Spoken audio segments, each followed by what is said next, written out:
নির্বাচনের দিন বা আগে গণভোটের সুপারিশ, জুলাই সনদ বাস্তবায়নে নির্দেশনা জারি করবে সরকার। সংসদ 270 দিনে সংবিধান সংস্কারে ব্যর্থ হলে স্বয়ংক্রিয় প্রতিস্থাপন।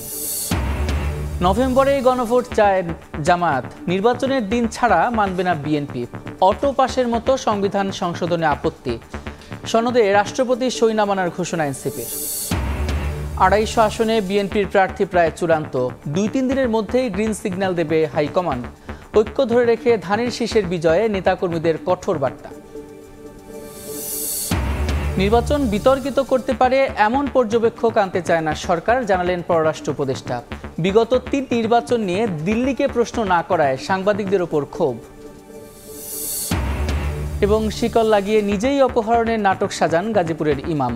বাসের টিকিট কেটে যান পঞ্চগড়, রহস্য উদ্ঘাটন পুলিশের। আদালতে স্বীকারোক্তিমূলক জবানবন্দি।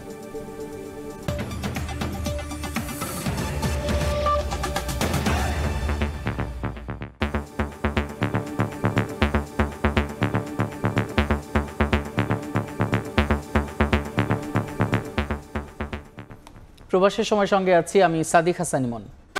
জুলাই সনদ বাস্তবায়নে সংবিধান সংশ্লিষ্ট 48টি বিষয়ে নির্বাচনের দিন বা আগে গণভোট করার সুপারিশ করেছে জাতীয় ঐক্যমত্য কমিশন।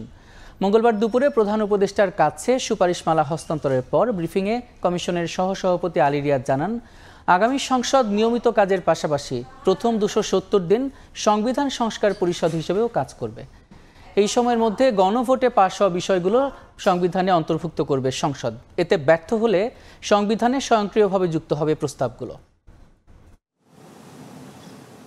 নানা চড়াই উতরাইয়ের পর অবশেষে চূড়ান্ত হয়েছে জুলাই জাতীয় সনদ বাস্তবায়নের রূপরেখা। সোমবার দুপুরে যমুনায় প্রধান উপদেষ্টা ডক্টর মোহাম্মদ ইউনূসের কাছে সুপারিশ তুলে দেন জাতীয় ঐক্যমত্য কমিশনের সহসভাপতি অধ্যাপক আলী রিয়াজ। এ সময় গণতান্ত্রিক রূপান্তরের দীর্ঘ লড়াই সংগ্রামের ইতিহাস তুলে ধরেন ডক্টর মোহাম্মদ ইউনূস। গণ আকাঙ্ক্ষা বাস্তবায়নে জুলাই অভ্যুত্থানের প্রেক্ষাপট তুলে ধরে বলেন, এই সনদের মাধ্যমে অতীত থেকে মুক্তি পাবে বাংলার মানুষ। বাস্তবায়নের প্রক্রিয়াটা যদি আমরা সঠিকভাবে পালন করতে পারি, কাজ এগিয়ে নিয়ে যেতে পারি, তাহলে বাংলাদেশ অতীত থেকে মুক্ত হয়ে যাবে। এটি হলো বিষয়। আমরা সেই অতীত থেকে মুক্ত হতে চাই, নতুনভাবে বাংলাদেশ গড়ার কাছে নিযুক্ত হতে চাই। সেটার পথ দেখাবে আমাদের এই সনদের বাস্তবায়ন কিভাবে হবে তার উপরে।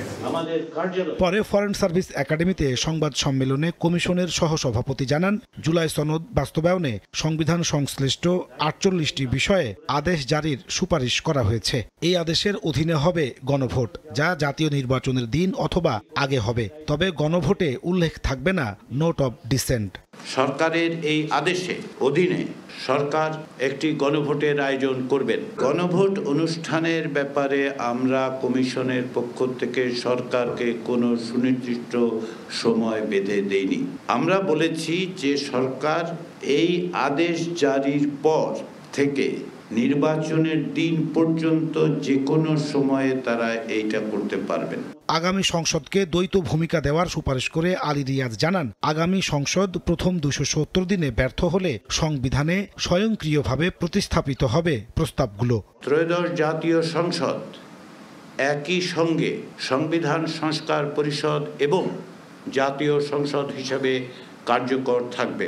যদি সংবিধান সংস্কার পরিষদ 270 দিনের মধ্যে তাদের দায়িত্ব সম্পাদন করতে না পারেন, তাহলে গণভোটে পাশ হওয়া বিলটি স্বয়ংক্রিয়ভাবে অর্থাৎ আপনি সংবিধানের সংশ্লিষ্ট অনুচ্ছেদগুলোকে প্রতিস্থাপন করবে। তবে নোট অব ডিসেন্টের বিষয়গুলো রাজনৈতিক দলগুলো তাদের নির্বাচনী ইশতেহারে উল্লেখ করে পরবর্তীতে নিজেদের মতো করে বাস্তবায়ন করতে পারবে বলে মত দিয়েছে ঐক্যমত্য কমিশন। নাজমুস সালেহী, সময় সংবাদ, ঢাকা। জোট করলেও শরিকদের নিজ প্রতীকে ভোটের বিধান বহাল রাখার দাবি জানিয়েছে জামায়াত। ইসির সঙ্গে বৈঠকে জাতীয় নির্বাচনের আগে নভেম্বরের মধ্যে গণভোট করার আহ্বান জানায় দলটি। ইসলামী ব্যাংক সহ সমমনা প্রতিষ্ঠানগুলোর কর্মকর্তাদের নির্বাচনের দায়িত্ব পালন নিয়ে বিএনপির আপত্তি রাজনৈতিক শিষ্টাচার বহির্ভূত বলে অভিযোগ করেন সেক্রেটারি জেনারেল মিয়া গোলাম পরোয়ার। এই সময় সুষ্ঠু ভোট করতে দলের সর্বোচ্চ সহযোগিতার আশ্বাস দেন তিনি। মঙ্গলবার 18 দফা দাবি নিয়ে নির্বাচন কমিশনে আসে জামায়াতের 7 সদস্যের প্রতিনিধি দল। বৈঠক করে সিএসসি সহ 4 কমিশনারের সঙ্গে। 2 ঘন্টার বৈঠক শেষে দলটির সেক্রেটারি জেনারেল জানান, নভেম্বরে গণভোট এবং জোট করলেও শরিকদের নিজ প্রতীকে ভোটের বিধান বহাল রাখার দাবি জানায় জামায়াত। গণভোটকে জাতীয় নির্বাচনের আগে করতে হবে এবং সেটা আগামী নভেম্বরেই এই নির্বাচনটা সম্পন্ন করতে হবে। জুলাই জাতীয় সনদে যে সমস্ত বিদ্যমান রাষ্ট্র কাঠামোকে পরিবর্তন করে যে সংস্কারগুলোর ব্যাপারে আমরা ঐক্যমত হয়েছি, জাতিকে তো সেটা জানতে হবে, জানার পরেই না তারা হা না ভোট দেবে। তো সেটা যদি একই দিনে ভোট হয় তো ভোটাররা তো জানতে পারলো না। একটা কমিশনের সিদ্ধান্ত, উপদেষ্টা পরিষদের সিদ্ধান্ত সংশোধন হয়ে গেছে, তারপরে কি একজন উপদেষ্টা একটা দলের নেতার সাথে জেন্টেলম্যান এগ্রিমেন্ট করতে পারে সেটা সংশোধনের ব্যাপারে? আমরা এটার উপর ঘোর আপত্তি দিয়েছি যে এটা কোনো ক্রমেই সংশোধন করা যাবে না। জামায়াতে ইসলামের সঙ্গে ইসলামী ব্যাংক সহ সমমনা প্রতিষ্ঠানের কোনো সম্পর্ক নেই দাবি করে মিয়া গোলাম পরোয়ার অভিযোগ করেন, কর্মকর্তাদের নির্বাচনের দায়িত্ব পালন নিয়ে বিএনপির আপত্তি রাজনৈতিক শিষ্টাচার বহির্ভূত। জামায়াত ইসলামী যে প্রতিষ্ঠানগুলোর কথা ওনারা বলেছেন, এর কোনো একটার মালিকানার সাথে জামায়াত ইসলামীর কোনো সম্পর্ক নাই। যারা বিএনপির বড় বড় নেতারা ব্যাংক চালান, প্রতিষ্ঠান চালান, হাসপাতাল চালান, একটা তালিকা আমরাও দিতে পারতাম, কিন্তু আমরা রাজনৈতিক শিষ্টাচারের কারণে আমরা এই কাউন্টারটাকে খুব ভালো মনে করি। এদিকে ঐক্যমত্য কমিশনের তুলে ধরা জুলাই সনদ বাস্তবায়নের রূপরেখাকে স্বাগত জানিয়েছে জামায়াত। সনদ বাস্তবায়নে গণভোটের বিকল্প নেই বলে মনে করেন দলটির নায়েবে আমির। বাস্তবায়নের ক্ষেত্রে আমরা খুব সুস্পষ্ট বলেছি যে এটাকে গণভোটের মাধ্যমে জনগণের ম্যান্ডেট নিতে হবে এবং গণভোট আর জাতীয় নির্বাচন দুটি একেবারেই ভিন্ন সাবজেক্টের উপরে। গণভোটটা হবে আমাদের রিফর্ম সংস্কারের উপরে। জাতীয় নির্বাচন তো ক্ষমতার পালাবদলের একটা ইস্যু আছে। সুতরাং জাতীয় নির্বাচনের সাথে গণভোটের নির্বাচনকে একাকার করে দেওয়া এটা কোনোভাবেই সমীচীন হবে না। সুষ্ঠু ভোট করতে দলের সর্বোচ্চ সহযোগিতার আশ্বাস দিয়ে নির্বাচনের লেভেল প্লেইং নিশ্চিতের দাবি জানান নেতারা। আলাদাভাবে পূর্বান্বয় করতে হবে। কাউসারা চৌধুরী, কুমু, সময় সংবাদ, ঢাকা। নির্বাচনের আগে গণভোট আয়োজনের কোনো সুযোগ নেই বলে সাফ জানালো বিএনপি। দলটির নেতারা বলছেন, জাতীয় নির্বাচনের দিনই আলাদা ব্যালটে গণভোট হতে হবে। সুপারিশ বহির্ভূত বিষয় অন্তর্ভুক্ত করে নোট অফ ডিসেন্ট বাদ দিয়ে অনৈক্য তৈরি করছে ঐক্যমত্য কমিশন। অটো পাসের মতো করে সংবিধান সংশোধন হতে পারে না বলেও জানান নেতারা। দীর্ঘ ৮ মাসে আলোচনা আর তর্ক বিতর্কের পর প্রধান উপদেষ্টার কাছে সুপারিশ জমা জাতীয় ঐক্যমত্য কমিশনের। গণভোটের সময় সহ বিভিন্ন বিষয়ে কথা বলেন বিএনপি নেতারা। গুলশানে বিএনপির কার্যালয়ে কূটনৈতিক কর্মসূচি শেষে দলের স্থায়ী কমিটির সদস্য আমির খসরু মাহমুদ চৌধুরী বলেন, জাতীয় নির্বাচনের আগে গণভোট আয়োজনের কোনো সুযোগ নেই। বিএনপির অবস্থান পরিবর্তন করবে না বলে সাফ জানান তিনি। গণভোট আর নির্বাচন একই দিনে হবে, দুটো ব্যালটের মাধ্যমে। এটা দিনের আলোর মতো পরিষ্কার। নতুন করে এই সাবজেক্টকে সামনে আনার কোনো সুযোগ নাই। সেটা যেই বলুক, যারাই সেটা প্রতিবেদন দেখ, সেটা তাদের সমস্যা, এটা বিএনপির সমস্যা না। এই ব্যাপারে আলোচনার কোনো সুযোগ নাই। এটা বিএনপির প্রথম দিন থেকে অবস্থান, এখনও সেই অবস্থানের কোনো পরিবর্তন হয়নি, আগামী দিনেও সেটার কোনো পরিবর্তন হবে না। এদিকে সচিবালয় সংশোধিত আরপিও ইস্যুতে আইন উপদেষ্টার সঙ্গে বৈঠক করেন বিএনপি স্থায়ী কমিটির সদস্য সালাউদ্দিন আহমেদ। এ সময় আইন উপদেষ্টার কাছে এই বিষয়ে দলের পক্ষ থেকে চিঠি তুলে দেন সালাউদ্দিন আহমেদ, যেখানে বলা হয় জোট করলেও ভোট করতে হবে দলীয় প্রতীকে।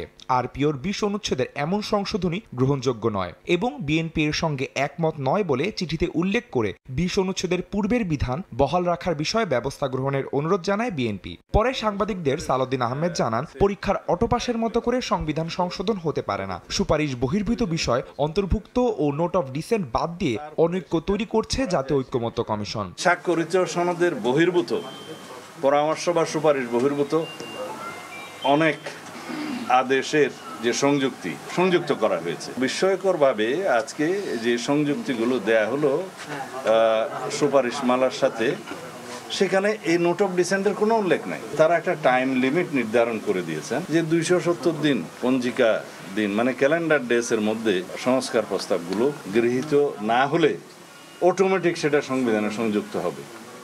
এটা একটা হাস্যস্কর ব্যাপার। পরীক্ষায় ওটো পাশের মতো কোনো বিষয় তো সংবিধানে থাকতে পারে না।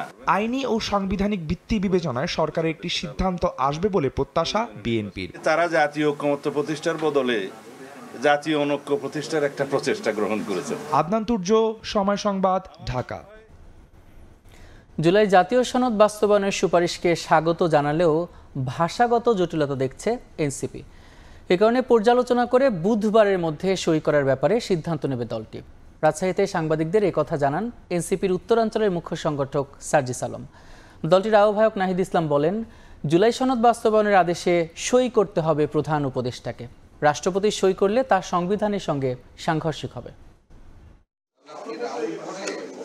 জাতীয় নির্বাচন সামনে রেখে রাজশাহী বিভাগের মহানগর ও জেলাগুলোতে আহ্বায়ক কমিটির নেতৃত্ব বাছাইয়ে যোগ দেন এনসিপির শীর্ষ নেতারা। জাতীয় নাগরিক পার্টি এনসিপি মঙ্গলবার বিকেলে নগরীর পর্যটন মোটেলে জুলাই সনদ নিয়ে গণমাধ্যমে কথা বলেন এনসিপির উত্তরাঞ্চলের মুখ্য সংগঠক সার্জিস আলম। গণভোটের বিষয়টিকে স্বাগত জানালেও বেশ কিছু বিষয় নিয়ে ভাষাগত অস্পষ্টতা রয়েছে বলে জানান তিনি। গণভোটের যে বিষয়টি যেটি বলা হয়েছে যে নির্বাচনের পূর্বে সুপারিশ করা হয়েছে, আমরা এনসিপি আমাদের জায়গা থেকে এই বিষয়টিকে পজিটিভভাবে দেখি। পুরোটা পরে যেটা দেখেছি, বেশ কিছু বিষয় আমাদের নিজেদের বুঝতে ভাষাগত অস্পষ্টতা আছে। আমরা এই বিষয়গুলো তাদের কাছে থেকে ক্লিয়ার হওয়ার চেষ্টা করব এবং যদি আমরা এখন পর্যন্ত যে সন্তোষজনক অবস্থান সেটা যদি ওই ভাষাগত অবস্থানে আমরা পাই, তাহলে আমরা খুব দ্রুত সিদ্ধান্ত নিয়ে 2-3 দিনের মধ্যে আমরা জানাবো যে কবে আমরা এটা স্বাক্ষরের দিকে যেতে পারি। এর আগে দুপুরে দলটির আহ্বায়ক নাহিদ ইসলাম বলেন, জুলাই সনদ বাস্তবায়নের আদেশে রাষ্ট্রপতি নয়, প্রধান উপদেষ্টাকে সই করতে হবে। বিদ্যমান সংবিধানের অধীনে এই ধরনের সাংবিধানিক আদেশ দেওয়ার কোনো সুযোগ নাই এবং এই ধরনের সাংবিধানিক আদেশ বর্তমান যে প্রেসিডেন্ট আছেন চুপ্পু, তিনি কখনো এটা দিতে পারেন না। তার দেওয়াটা বৈধ হবে না, জনগণের কাছে বিশ্বাসযোগ্য, গ্রহণযোগ্য হবে না। ফলে ডক্টর মোহাম্মদ ইউনূস জুলাই গণ অভ্যুত্থানের বৈধতার জায়গা থেকে এই আদেশটি জারি করবেন। সংস্কারের বিপক্ষে কেউ দাঁড়ায় বা ইতিহাসে দায়ভার রয়েছে এমন রাজনৈতিক দলের সঙ্গে এনসিপির জোট হওয়ার সম্ভাবনা নেই বলেও জানান নাহিদ ইসলাম। আমরা সেটা চাই না। মওদুদ রানা, সময় সংবাদ, রাজশাহী। 250 আসনে প্রার্থী প্রায় চূড়ান্ত করেছে বিএনপি।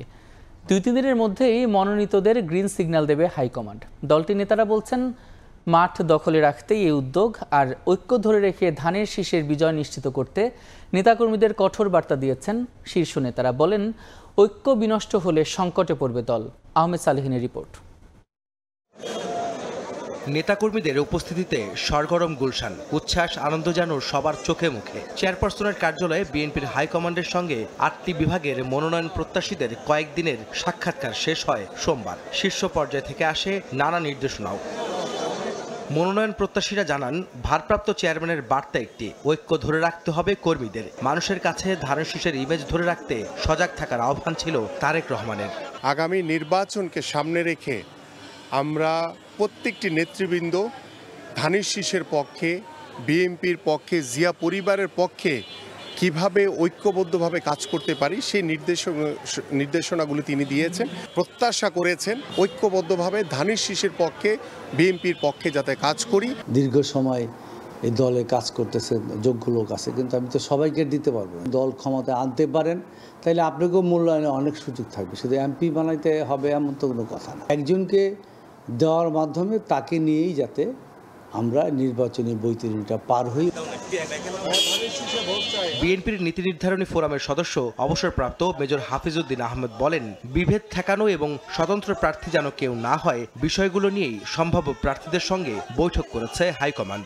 প্রার্থী ঘোষণা করার পর দলের মধ্যে যে কোনো বিভেদ না আসে, স্বতন্ত্র প্রার্থীর উত্থান যাতে না হয় এবং সবাই মিলে যাতে দল যাকে নমিনেশন দেবে তাকে সমর্থন দেয়, এই কথাটি কর্মীদেরকে, নেতৃবৃন্দকে বোঝাবার জন্য এই সভার আয়োজন করা হয়েছে। চলতি মাসেই মনোনয়ন প্রত্যাশীদের সবুজ সংকেত দেওয়া হবে বলে জানান হাফিজউদ্দিন আহমেদ। বলেন, মাঠ দখলে রাখতে অধিকাংশ আসনেই প্রার্থী চূড়ান্ত করছে বিএনপি। আগামী 2 দিনের মধ্যে 200 থেকে 250 আসনের প্রার্থী চূড়ান্ত করা হবে।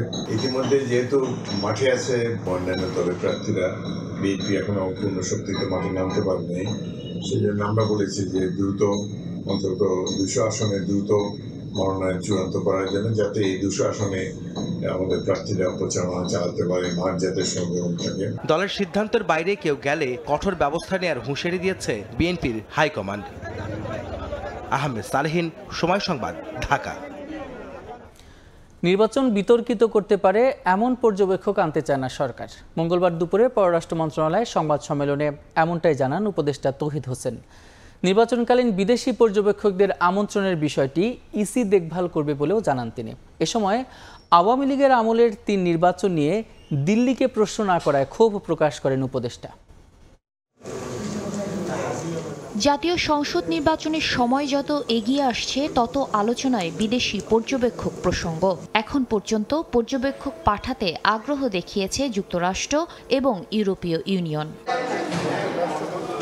মঙ্গলবার দুপুরে পররাষ্ট্র মন্ত্রণালয়ে সাংবাদিকদের প্রশ্নের জবাবে উপদেষ্টা তৌহিদ হোসেন বলেন, জাতীয় নির্বাচন পর্যবেক্ষণে আগ্রহী দেশগুলোকে স্বাগত জানাবে সরকার। তবে এমন কাউকে আমন্ত্রণ জানাতে চায় না সরকার যারা উদ্দেশ্যমূলকভাবে নির্বাচনকে প্রশ্নবিদ্ধ করবে। একেবারে ফ্রি ফেয়ার ট্রান্সপারেন্টের একটা ইলেকশন করতে বদ্ধপরিকর। কাজেই যারা পর্যবেক্ষক হিসেবে আসতে চায় আমরা অবশ্যই তাদেরকে এনকারেজ করব। তবে আমরা চাই না যে পর্যবেক্ষকের আড়ালে কেউ শুধু উদ্দেশ্য প্রণোদিতভাবে দুর্নাম করার জন্য আসুক, সেটা তো আমরা চাইব না। সাংবাদিকদের আরেক প্রশ্নে ক্ষোভ প্রকাশ করে উপদেষ্টা বলেন, সুযোগ পেয়েও আওয়ামী লীগ আমলের 3টি নির্বাচন নিয়ে ভারতের অবস্থান সম্পর্কে দিল্লির পররাষ্ট্র সচিবকে প্রশ্ন না করায় হতাশ হয়েছেন তিনি। আপনাদের মুখে প্রশ্নটা তুলে দেওয়া হয়েছিল যে আপনারা এই কথা গত 15 বছর বলেননি কেন? আগের নির্বাচনগুলি কি আপনাদের এই ফর্মুলা অনুযায়ী সঠিক ছিল? আপনারা কেউ এই প্রশ্নটা তুলেন না। আপনারা যদি নিজের থেকে কিছু এমব্রাস করতে নাও চান, যখন তিনি সুযোগটা দিয়েছেন তখন সেই প্রশ্নটা আপনাদের করা উচিত ছিল, সেটা আপনারা করেননি। এদিকে ঢাকার জন্য ট্রাম্প প্রশাসন মনোনীত রাষ্ট্রদূত ব্রেন্ট ক্রিস্টেনসেন 24 অক্টোবর মন্তব্য করেছিলেন, প্রতিরক্ষা সহ নানা ক্ষেত্রে বাংলাদেশ চীনের দিকে ঝুঁকে পড়ছে। এতে যুক্তরাষ্ট্রের উদ্বেগ তুলে ধরেছিলেন তিনি। তার প্রতিক্রিয়ায় পররাষ্ট্র উপদেষ্টা বলেন, ঢাকা পরাশক্তিধর সব দেশের সঙ্গেই বন্ধুত্বপূর্ণ ভারসাম্যমূলক সম্পর্ক বজায় রেখে চলছে। চীনের সঙ্গে বাংলাদেশের সম্পর্ক অন্য কোনো দেশের জন্য উদ্বেগের বিষয় নয় বলেও মন্তব্য করেন তিনি। আমাদের গভীর সম্পর্ক আছে মার্কিন যুক্তরাষ্ট্রের সাথে এবং অর্থনৈতিক প্রচুর সম্পর্ক আছে চীনের সাথে। যেহেতু আমরা ব্যালেন্স মেনটেন করে চলি, কারোই উদ্বিগ্ন হওয়ার কিছু নেই। বাহরাইনের সঙ্গে দীর্ঘদিন বন্ধ থাকা ভিসা ইস্যুর সমাধানে ঢাকা উদ্যোগ নিতে চায় বলেও জানান তৌহিদ হোসেন। এছাড়া ইসলামী বক্তা জাকির নায়েকের বাংলাদেশ সফর সম্পর্কে পররাষ্ট্র মন্ত্রণালয়ের কাছে কোনো তথ্য নেই বলেও জানান পররাষ্ট্র উপদেষ্টা। শাতিলা শারমিন, সময় সংবাদ, ঢাকা। তত্ত্বাবধায়ক সরকার ব্যবস্থা ফিরলে কবে থেকে কার্যকর হবে তা নিয়ে ভিন্ন মত দিয়েছেন আইনজীবীরা। তবে আগামী সংসদ নির্বাচন অন্তর্বর্তী সরকারের অধীনেই হবে বলে জানিয়েছেন তারা। তত্ত্বাবধায়ক সরকার ফেরাতে ৪র্থ দিনের শুনানিতে ওঠে এসব নানা প্রশ্ন। পরে শুনানি বুধবার পর্যন্ত মুলতবি করেন আপিল বিভাগ। তত্ত্বাবধায়ক সরকার ফেরাতে চূড়ান্ত শুনানি চলছে দেশের সর্বোচ্চ আদালতে। 4 দিনের শুনানিতে ঘুরে ফিরে এসেছে একই প্রশ্ন, তত্ত্বাবধায়ক সরকার ফিরলে তা কবে থেকে কার্যকর হবে? মঙ্গলবার শুনানি শেষে জামায়াতের আইনজীবী বলেন, তত্ত্বাবধায়ক সরকার ফিরলেও বর্তমান পরিস্থিতিতে বাস্তবায়ন করা সম্ভব নয়। ত্রয়োদশ সংসদ নির্বাচন অন্তর্বর্তী সরকারের অধীনেই হবে বলেও মত তার। আমাদের সংবিধানের পূর্ববর্তী আর্টিকেল 58 ক, খ, গ, ঘ যে সিচুয়েশনে এটাকে অ্যাপ্লাই করতে হয়, এই সিচুয়েশন বাংলাদেশে আপাতত নাই।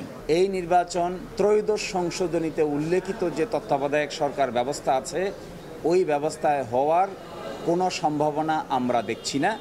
আইনও এই বর্তমান সিস্টেমে অতীতের তত্ত্বাবধায়ক সরকার ব্যবস্থা কার্যকর করার কোনো আইনি প্রভিশন আপাতত বাংলাদেশে নেই। তবে তত্ত্বাবধায়ক সরকার ব্যবস্থা ফিরলেও সাংবিধানিক প্রশ্ন জড়িত থাকায় সেটি কবে থেকে কার্যকর হবে তা সর্বোচ্চ আদালতের উপর ছেড়ে দিয়েছেন আরেক আইনজীবী। হাইকোর্টে এই বিষয়টায় অলরেডি রায় হয়ে গেছে, সুতরাং হাইকোর্টের বিষয়টা আমরা অ্যাপিলেট ডিভিশনে গিয়েছি, আপিল পেন্ডিং আছে। ওই অ্যাপিলেট ডিভিশন ফাইনালি জাজমেন্ট দিয়ে বলে দিবে, আমরা আশা করতেছি বলে দিবে যে হাইকোর্টের রায়টা বহাল আছে। হাইকোর্টের রায়ের যে নন পার্টি কেয়ারটেকার গভর্নমেন্টের বিষয়টা রেস্টোর করা আছে, সেই অনুপাতেই বর্তমান ইন্টারিম গভর্নমেন্টের দ্বারাই ইলেকশন হবে। 2011 সালে সংখ্যাগরিষ্ঠ মতামতের ভিত্তিতে তত্ত্বাবধায়ক সরকার ব্যবস্থা বাতিল করে রায় দেন সাবেক প্রধান বিচারপতি এবিএম খায়রুল হকের নেতৃত্বাধীন আপিল বিভাগ। রাজনৈতিক পট পরিবর্তনের পর রায় পুনর্বিবেচনা চেয়ে আবেদন ও আপিল করে বদিউল আলম মজুমদার সহ 5 জন, বিএনপির মহাসচিব মির্জা ফখরুল ইসলাম আলমগীর ও জামায়াতের সেক্রেটারি জেনারেল গোলাম পরওয়ার। আফজাল হোসেন, সময় সংবাদ, ঢাকা। দেখছেন প্রবাসী সময়, সঙ্গেই থাকুন। বিএনপি জামাত দীর্ঘ রাজনীতির যাত্রায় কেবল নির্বাচনেই বন্ধুত্ব করেছে, কিন্তু একে অপরের বিপদে পাশে দাঁড়ায়নি মন্তব্য করেছেন এবি পার্টির চেয়ারম্যান মুজিবুর রহমান মঞ্জু। অন্যদিকে বিএনপির সিনিয়র যুগ্ম মহাসচিব রুহুল কবির রিজভী বলেছেন, রাজনীতিবিদরা একে অপরের বিরুদ্ধে কথা বললেও ফ্যাসিস্ট বিরোধী কর্মকাণ্ডে সকলেই ঐক্যবদ্ধ।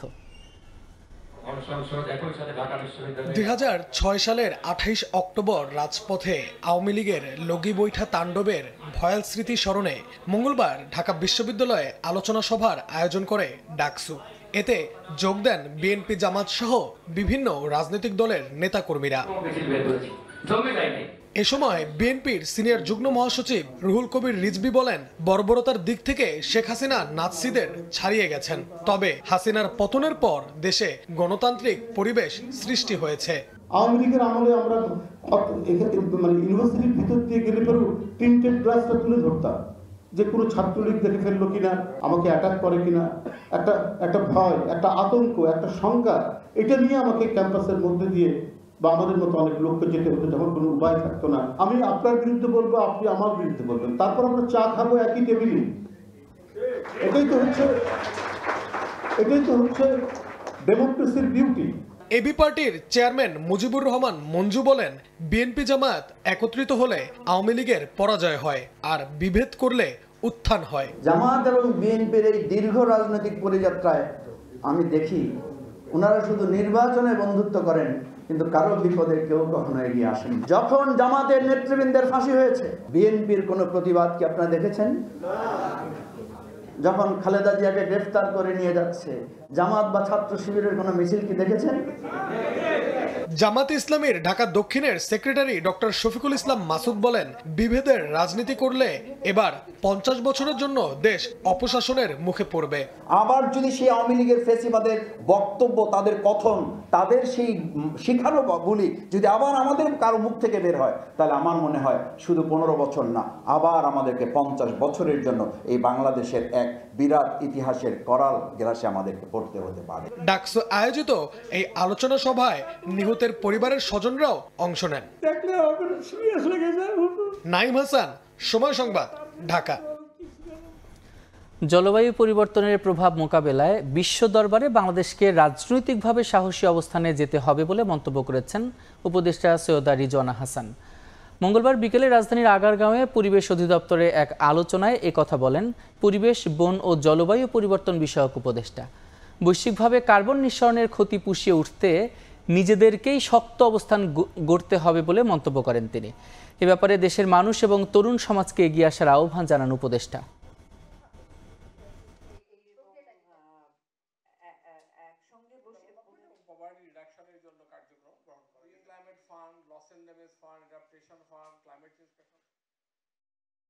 কপ খুবই এক্সাইটিং একটা প্রসেস, একটা ওভারওয়েলমিং প্রসেস, কিন্তু আমি এক সময় খেয়ে হারিয়ে ফেলি।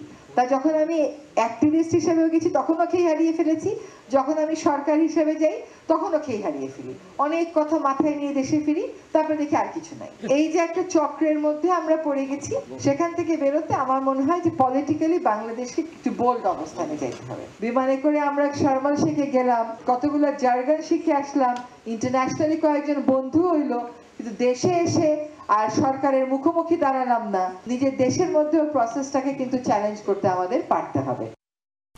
কুষ্টিয়া সিভিল সার্জন কার্যালয়ের নিয়োগ পরীক্ষায় দুর্নীতির প্রাথমিক সত্যতা পেয়েছে দুদক। স্বাস্থ্য সহকারী সহ 115টি পদের অনিয়মে জড়িতদের বিরুদ্ধে অনুসন্ধান করতে যাচ্ছে সংস্থাটি। এদিকে গাবতলীতে প্রাথমিক বিদ্যালয়ে ভবন নির্মাণ না করেই অর্থ লুটের অভিযোগে এলজিডির নির্বাহী প্রকৌশলী বাচ্চু সহ 3 কর্মকর্তার বিরুদ্ধে মামলা করেছে দুদক। কুষ্টিয়া সিভিল সার্জন কার্যালয়ে 97 স্বাস্থ্য সহকারী সহ 115টি পদে নিয়োগের জন্য গেল শুক্রবার পরীক্ষা অনুষ্ঠিত হয়। পরীক্ষার আগের রাতে আবাসিক চিকিৎসা কর্মকর্তা হোসেন ইমামের বাড়ি ও ক্লিনিকে প্রার্থীদের ডেকে প্রশ্ন ফাঁস ও লাখ টাকার লেনদেন হয় এমন অভিযোগ ওঠে। এতে সিভিল সার্জন সহ কয়েকজন জড়িত থাকার অভিযোগে কার্যালয়ে তালাও ঝুলিয়ে দেয় বিক্ষুব্ধরা। যার রেশ ধরে কুষ্টিয়া সিভিল সার্জন কার্যালয়ে নিয়োগ পরীক্ষায় প্রশ্ন ফাঁস, অনিয়ম দুর্নীতির অভিযোগে 2 দিন ধরে অভিযান চালিয়ে ঘটনার প্রাথমিক সত্যতা খুঁজে পায় দুদক। এ ঘটনায় সংশ্লিষ্টদের দায় খুঁজে বের করতে অনুসন্ধানে নামছে সংস্থাটি। দুর্নীতি দমন কমিশন কুষ্টিয়া সম্মিলিত জেলা কার্যালয় অভিযান পরিচালনা করছে। অভিযানের প্রেক্ষিতে প্রাথমিক সত্যতা পাওয়া গেছে এই যে অপরাধ সংগঠিত হয়েছে বলে আমরা প্রতীয়মান হয়েছে। এদিকে গাবতলীতে সরকারি প্রাথমিক বিদ্যালয়ে ভবন নির্মাণ না করেই ভুয়া বিল দেখিয়ে 1,22,00,000 টাকা আত্মসাতের অভিযোগে এলজিইডির নির্বাহী প্রকৌশলী মোহাম্মদ বাচ্চুর মিয়া সহ 3 কর্মকর্তার বিরুদ্ধে মামলা করেছে দুদক। সরকারি প্রাথমিক বিদ্যালয়ের 3য় ও 4র্থ তলা নির্মাণ না করে নির্বাহী প্রকৌশলী উনি বিল দিয়ে দিয়েছেন। এই অভিযোগের প্রেক্ষিতে আমাদের অভিযানে যে তথ্য পাওয়া গেছে তার প্রেক্ষিতে দুর্নীতি দমন কমিশন একটি মামলা দায়ের করেছে। এদিন দুদকের আবেদনে এসএলএম গ্রুপের গাজীপুর ও কক্সবাজারে একাধিক সম্পত্তি জব্দের আদেশ দিয়েছেন আদালত। তাসলিম তৌহিদ, সময় সংবাদ, ঢাকা। গাজীপুরের টঙ্গী থেকে খতিব ও পেশ ইমাম মহিবুল্লাহ মিয়াজিকে অপহরণের ঘটনা মিথ্যা। তিনি অপহরণ হননি, গা ঢাকা দেন নিজেই। মঙ্গলবার সকালে গাজীপুর মেট্রোপলিটন পুলিশ কার্যালয়ে সংবাদ সম্মেলনে এ তথ্য জানিয়েছে পুলিশ। 23 অক্টোবর সকাল 7টা পঞ্চগড় থেকে শিকল বাঁধা অবস্থায় উদ্ধার হন গাজীপুরের টঙ্গী থেকে নিখোঁজ ইমাম মুফতি মহিবুল্লাহ মাদানী। তাকে অপহরণে ইসকনের জড়িত থাকার অভিযোগ ওঠে। এর জেরে দেশের বিভিন্ন জায়গায় শুরু হয় বিক্ষোভ। ঘটনার কয়েকদিন না পেরোতেই রহস্য মোড় নেয় ভিন্ন দিকে। পুলিশ জানায় মুফতি মহিবুল্লাহ নিজেই গা ঢাকা দিয়েছিলেন। সোমবার আটকের পর জিজ্ঞাসাবাদের এক পর্যায়ে ঘটনার সবকিছুই খুলে বলেন তিনি। নিজে মানসিকভাবে অসুস্থ বলেও দাবি করেন। অনেক রাত্রে পঞ্চগড় নামছে, এক পর্যায়ে আমি একটা শিকল পরনে পাইলাম, পায়ে শিকল দিয়া তারপরে আমার এই যে কেন করতেছি এইটার কোনো চিন্তা ভাবনা কিছুই আমার নাই, খালি যা মাথায় আসতেছে তা করতেছে। এ নিয়ে মঙ্গলবার আনুষ্ঠানিক সংবাদ সম্মেলনে গাজীপুর মেট্রোপলিটন পুলিশ জানায় শ্যামলী পরিবহনের বাসের টিকিট কেটে পঞ্চগড় যান মুফতি মহিবুল্লাহ। প্রযুক্তির মাধ্যমে আমরা বলতে চেয়েছি যে আপনি যে বলছেন এজাহারে যে বক্তব্য যে আপনাকে নিয়ে গিয়েছে সেটার সত্যতা আমরা পাচ্ছি না। এই মোটামুটি এখন পর্যন্ত তদন্ত, কিন্তু স্টিল আমরা মনে করি জিনিসটা অবসকিউর। এখানে কারো ইন্ধন আছে কি নাই এটা আমাদের কাছে স্পষ্ট না। ঘটনাটিকে ভিন্ন খাতে প্রবাহিত করার পেছনে কারা জড়িত সেটিও খতিয়ে দেখা হচ্ছে বলে জানায় পুলিশ। পরিবারের সদস্যরাও ছিলেন। মেহেদী হাসান, সময় সংবাদ, গাজীপুর। অল্পদিনের মধ্যে দেশের অন্যতম মেগা প্রকল্প মেট্রো রেলের পিলারের বিয়ারিং প্যাড খুলে পড়ায় উদ্বেগ ছড়িয়েছে জনমনে।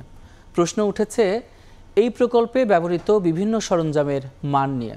কর্তৃপক্ষ বলছে গাফিলতি ছিল আগের কর্তৃপক্ষের, দায়হীন কাজ করেছেন তারা। এদিকে বিশেষজ্ঞরা বলছেন দক্ষ ও পেশাদার জনবলের মাধ্যমে তদারকি বৃদ্ধির কথা। স্বপন আহমেদের রিপোর্ট।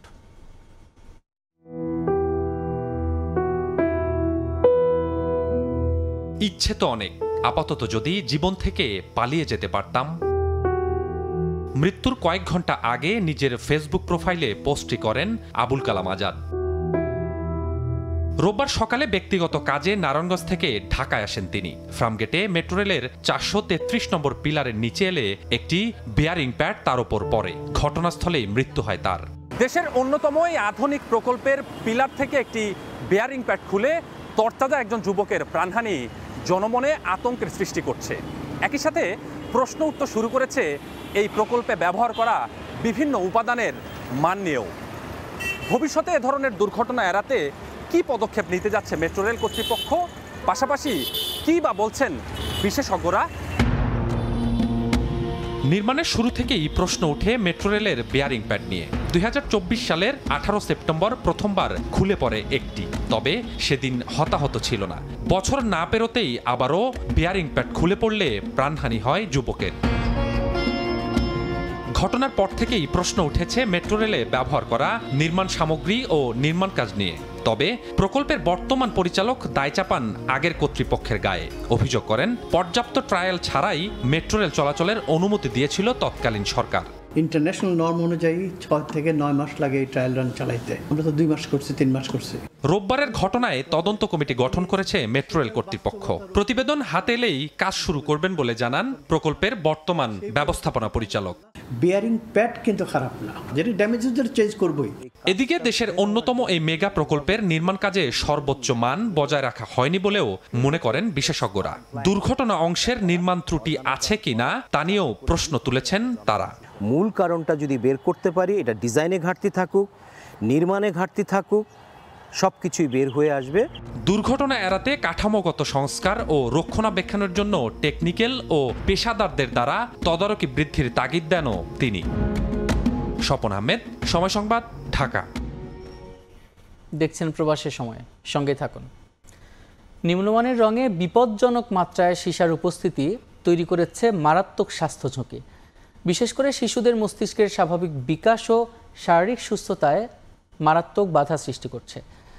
দেশে ডেকোরেটিভ কাজে ব্যবহৃত রঙে 1,90,000 ppm পর্যন্ত সীসার উপস্থিতি পাওয়া গেছে, যেখানে বাংলাদেশের আইন অনুযায়ী রঙে সীসা ব্যবহারের সর্বোচ্চ মাত্রা 90 ppm।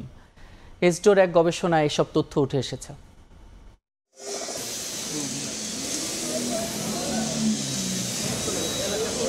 রঙের ঝলমলে আকর্ষণের আড়ালে লুকিয়ে আছে এক অদৃশ্য বিষ, সীসা, যা প্রতিদিন অজান্তেই বিষক্রিয়া ঘটাচ্ছে আমাদের ভবিষ্যৎ প্রজন্মের শরীরে। স্নায়ুতন্ত্র, হাড়ের গঠন, শ্রবণ ও দৃষ্টিশক্তি হ্রাসসহ শিশুদের অটিজম বৃদ্ধির অন্যতম কারণ এই সীসা। এছাড়া অন্তঃসত্ত্বা নারী ও প্রবীণরাও রয়েছেন উচ্চ ঝুঁকিতে। কিডনি, উচ্চ রক্তচাপ, হৃদরোগ সমস্যা সহ সীসার কারণে বাড়ছে নানা রোগ। Environment and social development organisation এসডোর এক গবেষণায় উঠে আসে ভয়ঙ্কর তথ্য। মঙ্গলবার রাজধানীতে সংবাদ সম্মেলনে এক গবেষণা প্রতিবেদন প্রকাশ করে তারা। এতে বলা হয়, দেশের ডেকোরেটিভ কাজে ব্যবহৃত কিছু রঙে পাওয়া গেছে 1,90,000 ppm পর্যন্ত সীসা, যেখানে দেশের আইন অনুযায়ী সর্বোচ্চ সীসার মাত্রা 90 ppm। আমরা যখন মার্কেট সার্ভে অথবা গবেষণায় পরীক্ষিত মোট 161টি রঙের নমুনার মধ্যে 68টি নমুনা সীসার নিরাপদ মাত্রা অতিক্রম করেছে। কিছু রং শিল্প কারখানায় ব্যবহারের জন্য বাজারজাত করা হলেও সেগুলো ডেকোরেটিভ রং হিসাবে বিক্রি হয়। 90 ppm করছি আমরা দক্ষিণ এশিয়ার মধ্যে। এদিকে জনস্বাস্থ্য রক্ষায় সকল প্রকার রং থেকে সীসা নির্মূল করার উপর জোর দেন এসডোর কর্মকর্তারা। বাচ্চাদের মধ্যে অটিজম প্রবণতা বৃদ্ধি পাওয়ার একটা অন্যতম প্রধান কারণ হচ্ছে যে লেড এক্সপোজার। নার্ভাস সিস্টেমটা যদি ক্ষতিগ্রস্ত হয় তাহলে টোটাল সিস্টেমটাই ক্ষতিগ্রস্ত হবে। বাংলাদেশ সরকারের সাবেক অতিরিক্ত সচিব মাহবুব কবির মিলন বলেন, দেশের বাজার থেকে সম্পূর্ণভাবে সীসা নির্মূল করতে হবে। পৃথিবীর ম্যাক্সিমাম দেশ লেড ক্রোমেট ব্যবহার নিষিদ্ধ, তুমি কোথাও দিতে পারবে না। লেড ক্রোমেট আমদানি নিষিদ্ধ করা হোক। যেসব ব্র্যান্ড সীসার মানদণ্ড মানছেন না তাদের বিরুদ্ধে ব্যবস্থা নেওয়ার কথা বলছেন বিএসটিআই। আমাদের আওতাভুক্ত যে প্রোডাক্টগুলি আছে সেগুলিতে আমরা একটা লিস্ট করে দিয়ে দিলাম, আমাদের যে সিএম সেকশন আছে ওনারা তখন আইনগত ব্যবস্থা নেওয়ার যেহেতু অপশন আছে নিতে পারবে। সম্প্রতি আইসিডিডিআরবির গবেষণায় দেখা গেছে, গেল 3 বছরে ঢাকা 2 থেকে 4 বছর বয়সী 500 শিশুর নমুনা পরীক্ষায় প্রতিটি শিশুর রক্তেই সীসার উপস্থিতি পাওয়া যায়। আবু সাইদ নিশান, সময় সংবাদ, ঢাকা। দীর্ঘ বিরতির পর আবারও খুলছে সেন্ট মার্টিন দ্বীপ। 1 নভেম্বর থেকে কক্সবাজার শহরের নুনিয়াছড়া ঘাট থেকে শুরু হবে পর্যটকবাহী জাহাজ চলাচল। তবে নভেম্বর মাসে শুধু দিনের বেলায় ভ্রমণ করা যাবে, রাত্রি যাপন নিষিদ্ধ। আর দ্বীপের পরিবেশ সুরক্ষায় পর্যটকদের মানতে হবে 12টি নির্দেশনা। মোহাম্মদ ফরাজের ক্যামেরায় বিস্তারিত জানাচ্ছেন সুজাউদ্দিন রুবেল। দীর্ঘ অপেক্ষার পর আবারও খুলছে সেন্ট মার্টিন দ্বীপে ভ্রমণের পথ। 1 নভেম্বর থেকে কক্সবাজার শহরের নুনিয়াছড়া ঘাট থেকে সেন্ট মার্টিনের উদ্দেশ্যে চলাচল করবে পর্যটকবাহী জাহাজ। তবে নভেম্বর মাসে পর্যটকরা শুধু দিনের বেলায় ভ্রমণ করতে পারবেন, রাত্রি যাপন সম্পূর্ণ নিষিদ্ধ। ডিসেম্বর ও জানুয়ারিতে প্রতিদিনই গড়ে 2000 পর্যটক সেন্ট মার্টিনে রাত্রি যাপনের সুযোগ পাবেন। আর ফেব্রুয়ারি মাসে দ্বীপে পর্যটক যাতায়াত সম্পূর্ণভাবে বন্ধ থাকবে। পর্যটকরা এত টাকা খরচ করে এত দূরত্ব ঝুঁকি নিয়ে সেন্ট মার্টিনে গিয়ে 2 ঘন্টার জন্য কেন তারা সেন্ট মার্টিনে যাবে? এটা আরও সুবিবেচনা করা দরকার। আইনগত বিধিনিষেধের কারণে উখিয়ার ইনানি সৈকত থেকে জাহাজ ছাড়ার অনুমতি নেই। তাই কক্সবাজার শহরের নুনিয়াছড়া ঘাট থেকেই সেন্ট মার্টিনে যাবে পর্যটকবাহী জাহাজ। ওখানে পর্যটকদের অবস্থান নিরাপত্তা নিশ্চিত করার জন্য আমরা জেলা প্রশাসন থেকে আইন শৃঙ্খলা রক্ষাকারী বাহিনীর সকল ধরনের পদক্ষেপ গ্রহণ করব। পর্যটন ও পরিবেশের ভারসাম্য রক্ষায় এখন সবচেয়ে বড় চ্যালেঞ্জ। তবেই টিকে থাকবে সেন্ট মার্টিন দ্বীপ, বলছেন সংশ্লিষ্টরা। সুজাউদ্দিন রুবেল, সময় সংবাদ, কক্সবাজার। দেখছেন প্রবাসের সময়, সঙ্গে থাকুন। দেখছেন প্রবাসের সময়। দেশের বাইরের খবর। চলমান যুদ্ধবিরতির মধ্যেই গাজায় ভয়াবহ বোমা হামলা চালিয়েছে ইসরায়েল। গাজা সিটি সহ উপত্যকাটির বিভিন্ন অঞ্চলে বিমান হামলা চালিয়েছে নেতানিয়াহু বাহিনী। হামলা এখন পর্যন্ত 2 জন নিহত হয়েছেন, আহত হয়েছেন অন্তত 4 জন। আল শিফা হাসপাতালে মিসাইল হামলা চালিয়েছে দখলদার বাহিনী। হামলার কিছুক্ষণ আগেই গাজার শক্তিশালী হামলার নির্দেশ দিয়েছেন ইসরায়েলের প্রধানমন্ত্রী বিনিয়ামিন নেতানিয়াহু। তিনি অভিযোগ করেছেন হামাস যুদ্ধবিরতি ভেঙেছে আর সেই কারণেই আবার শুরু হচ্ছে সামরিক অভিযান। এই ঘোষণার পর থেকেই উপত্যকার আকাশ জুড়ে বাড়ানো হয় ড্রোনের নজরদারি। যদিও যুক্তরাষ্ট্র দাবি করেছে গাজায় এখনও যুদ্ধবিরতি চলছে।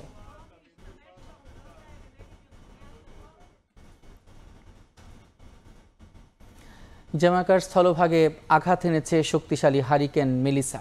ঘন্টায় 185 কিলোমিটার বেগে বয়ে যাওয়া এই ঝড়ে উপকূল জুড়ে দেখা দিয়েছে ভয়াবহ জলোচ্ছ্বাস। প্রধানমন্ত্রী অ্যান্ড্রু হোলনেস সতর্ক করেছেন, এমন ধ্বংস কোনো অবকাঠামোই সামলাতে পারবে না। রাজধানী কিংস্টনে ইতোমধ্যে বিদ্যুৎ বিচ্ছিন্ন হয়েছে।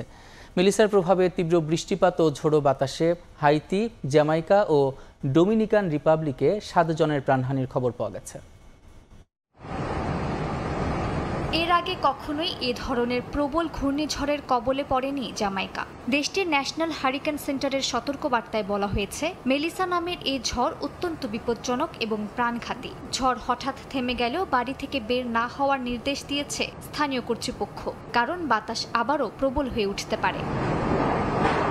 স্থানীয় সময় মঙ্গলবার নিউ হোপ উপকূলের স্থলভাগে আঘাত হানে মেলিসা। ঘন্টায় 185 মাইল বেগের বাতাসে লণ্ডভণ্ড হয়ে যায় দক্ষিণ উপকূলের বিস্তীর্ণ এলাকা। ঝড়ের প্রস্তুতির সময় জামাইকায় বেশ কয়েকজনের মৃত্যু হয়েছে, আহত হয়েছেন আরও অনেকেই। হাইতি ও ডমিনিকান রিপাবলিকেও বেশ কয়েকজনের মৃত্যু হয়েছে। জামাইকার প্রধানমন্ত্রী হোলনেস বলেছেন, এই মাত্রার হারিকেনের ক্ষতি কোনো দেশের অবকাঠামোই সম্পূর্ণভাবে সহ্য করতে পারবে না। এরই মধ্যে রাজধানী কিংস্টনের বেশিরভাগ এলাকায় বিদ্যুৎ বিচ্ছিন্ন হয়ে পড়েছে। এতে ভোগান্তিতে পড়েছে 2 লাখের বেশি বাসিন্দা। ইন্টারনেট সংযোগও বিচ্ছিন্ন হওয়ায় স্যাটেলাইট ফোনে চলছে যোগাযোগ।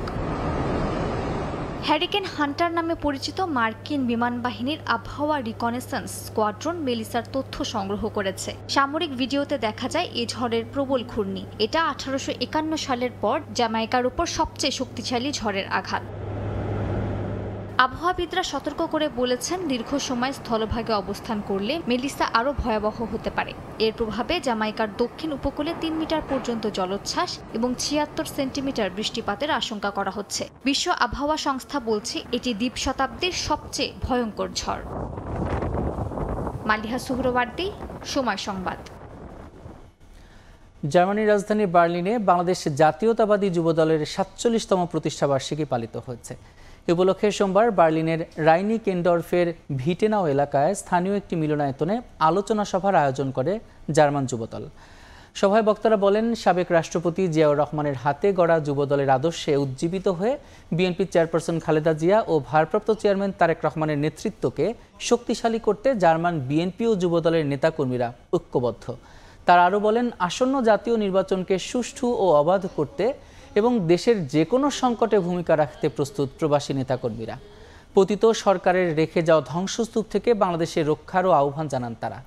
জার্মান যুবদলের সভাপতি আব্দুল হান্নান রুহেলের সভাপতিত্বে এবং সোহেল চৌধুরীর সঞ্চালনায় অনুষ্ঠিত সভায় প্রধান অতিথি ছিলেন জার্মান বিএনপির সাবেক সাধারণ সম্পাদক গনি সরকার।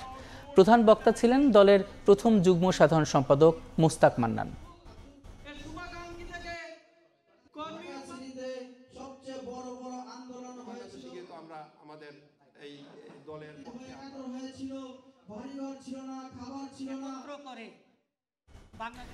বিদেশি উদ্যোক্তাদের আকৃষ্ট করতে 1 দশক আগে চালু করা হয়েছিল জাপানের বিজনেস ম্যানেজার ভিসা।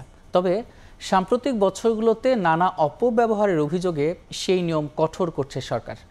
অক্টোবর থেকে কার্যকর হচ্ছে নতুন নীতিমালা, যেখানে বাড়ছে মূলধন, যোগ্যতা আর অভিজ্ঞতার শর্ত। জাপান থেকে শাকিল মাহমুদের রিপোর্ট।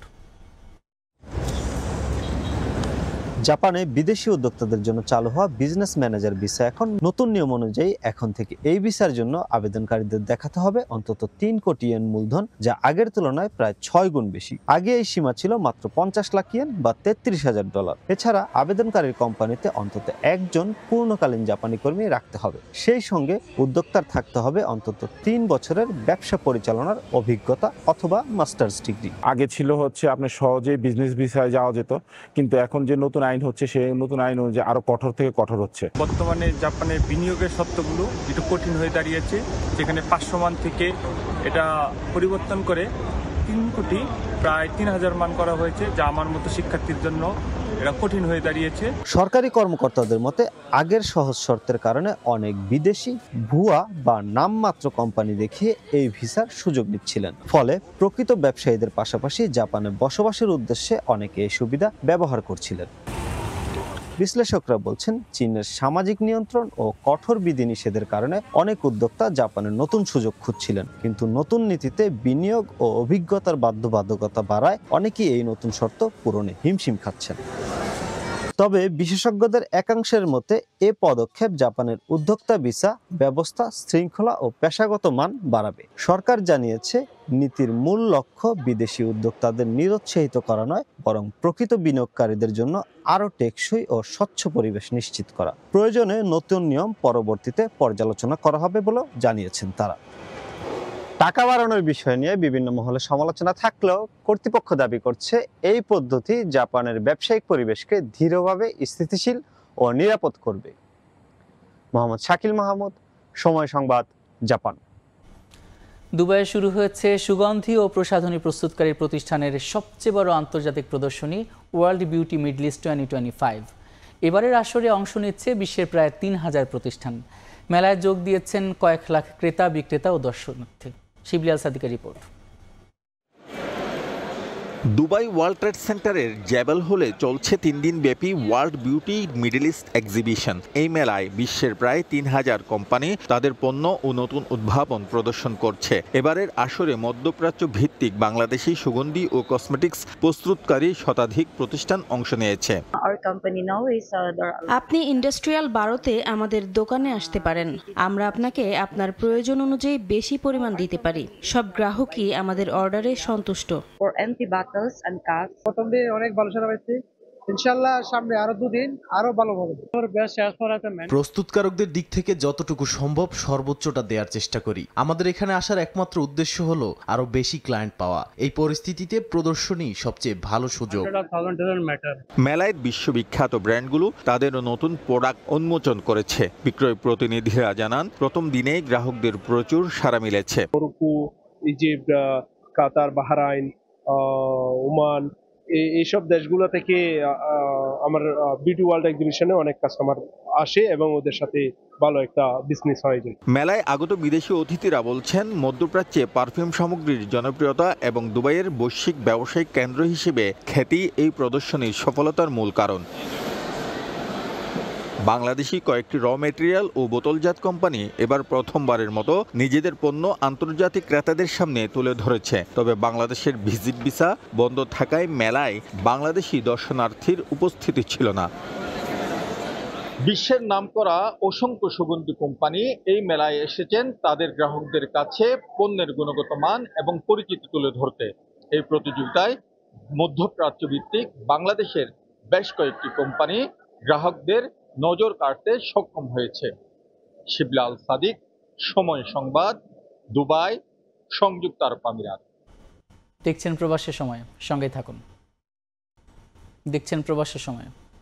খেলার খবর। ব্যর্থতা ভুলে সিরিজে ঘুরে দাঁড়ানোর স্বপ্ন নিয়ে দ্বিতীয় টি-20তে ওয়েস্ট ইন্ডিজের মুখোমুখি হবে বাংলাদেশ। একাদশে আসবে একাধিক পরিবর্তন। শামীমের জায়গায় দেখা যেতে পারে জাকির আলীকে, ফিরতে পারেন শেখ মেহেদী ও শরীফুল। ম্যাচের আগের দিন হোটেলেই জিম আর রিকভারি সেশন করেছে বাংলাদেশ দল। অন্যদিকে অনুশীলনে ঘাম ঝরিয়েছে ক্যারিবিয়ানরাও। সাগরিকায় ম্যাচ শুরু সন্ধ্যা 6টায়। চট্টগ্রাম থেকে আশরাফুল আলমের ক্যামেরায় তামিম হোসেনের ম্যাচ প্রিভিউ। টি-20 ক্রিকেটে ওয়েস্ট ইন্ডিজ দলটার সাফল্যের কথা কে না জানে। সেই দলটাই যেন এখন নিজেদের হারিয়ে খুঁজছে। তাই তো প্রথম জয়ের পরও পুরোপুরি স্বস্তি ফেরেনি ক্যারিবিয়ান শিবিরে। ম্যাচ শেষ হওয়ার 12 ঘন্টা পরেই হাজির অনুশীলনে। ভালোকে আরও ভালো করতে মরিয়া উইন্ডিজ। ভুল ত্রুটি শোধরানো আর বেঞ্চে থাকাদের তৈরি করতে এদিন প্রস্তুতিতে ক্যারিবিয়ানদের 7 জন। হেড কোচ তাদের নিয়ে ঘন্টা 2 করেছেন ব্যাটিং বোলিং। যদিও ম্যাচের আগের দিন মাঠের অনুশীলন করেনি বাংলাদেশ। হোটেলেই মিটিং, সুইমিং আর জিম করে সাকিব তামিমরা পার করেছেন দিন। তবে সিরিজে টিকে থাকার ম্যাচে একাদশে আসবে একাধিক পরিবর্তন। 3 ওয়ানডে ও প্রথম টি-20 খেলা মুস্তাফিজ পেতে পারেন রেস্ট। তাসকিনকে নিয়েও আছে সেই একই ভাবনা। কম্বিনেশনে 3 স্পিনারের সাথে 2 পেসার থাকতে পারেন। শামীমের জায়গায় জাকির আলীকে ফেরানোর সম্ভাবনাটাও জোরালো। প্রথম ম্যাচ শেষেই প্রিয় শিষ্যকে নিয়ে লম্বা সময় অনুশীলন করিয়েছেন সালাউদ্দিন। বোঝানোর চেষ্টা করেছেন তার ভুলগুলো কোথায়। এর আগে টানা 4 সিরিজ জয়ে এই ফরম্যাটে টাইগাররা দেখাচ্ছিল বড় স্বপ্ন, কিন্তু এবার ঘরের মাঠে সিরিজ হারের সামনে লিটনের দল। তবে সিরিজে বাঁচা মরার ম্যাচে চাইবে সেরা ছন্দ ফিরে পেতে। লক্ষ্য থাকবে টস জিতে ব্যাটিংয়ে বড় স্কোর তুলতে। সেটাই হতে পারে জয়ের পথ। তবে সাগরিকার উইকেটে স্পিনারদের ভূমিকা এবারও গুরুত্বপূর্ণ। ভালোর চেয়ে আরও ভালো হতে ম্যাচের পরদিনও ঘাম জড়িয়েছেন ক্যারিবিয়ানরা, আর দিনটা এই হোটেলে বসেই কাটিয়েছে টাইগাররা। এখানে বসেই হয়তো আঁকছে সিরিজে ঘুরে দাঁড়ানোর পরিকল্পনা। চট্টগ্রাম থেকে তামিম হোসেন, সময় সংবাদ। 9 মাস পর বিসিবির ফিক্সিং তদন্তের চূড়ান্ত প্রতিবেদন হাতে পেল বিসিবি। তবে এখনই নাম প্রকাশ না করে অভিযুক্তদের ক্রিকেট থেকে একঘরে করতে চায় বোর্ড। নতুন আসরকে সামনে রেখে 11 প্রতিষ্ঠান আগ্রহ প্রকাশ করেছে দল নিতে। বৃহস্পতিবার আগ্রহীদের সাক্ষাৎকার। অংশ নিচ্ছে না ডিফেন্ডিং চ্যাম্পিয়ন ফরচুন বরিশাল। বিপিএলের ফ্র্যাঞ্চাইজি দিতে এবার বেশ কিছু কঠোর পদক্ষেপ নিয়েছে বোর্ড। এখন থেকে পরিবর্তন করা যাবে না ফ্র্যাঞ্চাইজির নাম। 9 মাসের অপেক্ষা শেষে বিপিএলে ফিক্সিং তদন্তের চূড়ান্ত প্রতিবেদন বুঝে পেল বিসিবি। 900 পাতার প্রতিবেদন। অভিযুক্তদের নাম প্রকাশের এখতিয়ার নেই ক্রিকেট বোর্ডের, তবে তাদের একঘরে করে রাখা হবে দেশের সব ধরনের ক্রিকেট থেকে। ক্রিকেটকে কতটুকু আমরা প্রোটেক্ট করতে পারি সেই ডকুমেন্টের জন্য যা যা জিনিস থাকার দরকার সব আমরা পেয়েছি। So we will be working very hard on this. Further কমিটিটা ওরা চার্জ ফ্রেম করলে সেটা ইন্টারনালি কমিউনিকেট করা হবে। কোনো মিডিয়া বা পাবলিক কোনো কারণ নাম আসবে না, বাট মেবি এটা ওই ইন্ডিভিজুয়াল জানবে। ইভেনচুয়ালি সে যখন খেলতে পারবে না, আপনারাও বুঝবেন, সবাই বুঝবে। নতুন আসরে থাকছে না ম্যাচ গড়াপেটায় জড়িতরা, থাকছে না ডিফেন্ডিং চ্যাম্পিয়ন ফরচুন বরিশালও। শুধু সামনের আসর নয়, 5 মৌসুমের জন্য এই ফ্র্যাঞ্চাইজিকে আর দেখার সুযোগ নেই বিপিএলে। নতুন চুক্তিতে দল নিতে আগ্রহী 11 প্রতিষ্ঠান, যাদের কাছ থেকে এরই মধ্যে ফ্র্যাঞ্চাইজি ফি বাবদ 2 কোটি টাকা জমা নিয়েছে বিসিবি। এছাড়া 5 মৌসুমের জন্য দিতে হবে 10 কোটি টাকার ব্যাংক গ্যারান্টি। তা না পারলে বাজেয়াপ্ত হবে ওই 2 কোটি টাকা। যদিও এখানেই শেষ নয়, ফ্র্যাঞ্চাইজি দিতে এরপরেও কয়েক দফায় হবে যাচাই বাছাই। কালকে পর্যালোচনা করব তাদের যে ইনস্ট্রুমেন্টগুলো এসছে সেগুলো নিয়ে, এবং ডে আফটার টুমরো 30 তারিখে আমরা তাদেরকে ইন্ডিভিজুয়াল ইন্টারভিউ করার জন্য আমরা ডাকবো। এলাকা ভিত্তিক ফ্যান বেস তৈরি করতে এখন থেকে আর দলের নাম পরিবর্তনের সুযোগ থাকছে না ফ্র্যাঞ্চাইজি মালিকদের কাছে। অনেকে অনেক নামে টিম চেয়েছেন, যেমন আপনি বললেন ফরচুন বরিশাল, এখানে উনি আরেক নামে চেয়েছেন। এই নামগুলি বোর্ড ঠিক করে দিবে এবং বোর্ড এটাকে আমরা ট্রেডমার্ক করে নিব। এই নাম আর কেউ চাইলেই চেঞ্জ করতে পারবে না। 3 বছরের চুক্তি হবে আইএমজির সাথে। এবারের বিপিএলে 2 মাসের চুক্তি। এছাড়া কনফ্লিক্ট অফ ইন্টারেস্ট ঠেকাতে গভর্নিং কাউন্সিলে থাকা কোনো বোর্ড পরিচালক কিংবা কর্তার যুক্ত হবার সুযোগ নেই কোনো দলের সঙ্গে। কে কোন দলের সাথে যুক্ত, ডিরেক্টলি অর ইনডিরেক্টলি, সেটা যদি আমাদের গভর্নিং কাউন্সিলের কেউ থাকে, he have to resign from this. Sabbir Mithun, Somoy Songbad, Dhaka. এ পর্যায়ে শীর্ষ সংবাদগুলো জানিয়ে দিচ্ছে আরেকবার। নির্বাচনের দিন বা আগে গণভোটের সুপারিশ। জুলাই সনদ বাস্তবায়নের নির্দেশনা জারি করবে সরকার। সংসদ 270 দিনে সংবিধান সংস্কারে ব্যর্থ হলে স্বয়ংক্রিয় প্রতিস্থাপন। নভেম্বরেই গণভোট চায় জামায়াত। নির্বাচনের দিন ছাড়া মানবে না বিএনপি। অটো পাসের মতো সংবিধান সংশোধনে আপত্তি। সনদে রাষ্ট্রপতির সই না মানার ঘোষণা এনসিপির। এবং যুদ্ধবিরতি অমান্য করে গাজায় ভয়াবহ বোমা হামলা ইসরায়েলের। নিহত 2, আহত অন্তত 4 জন। হামাসের বিরুদ্ধে যুদ্ধবিরতির শর্ত ভঙ্গের অভিযোগ।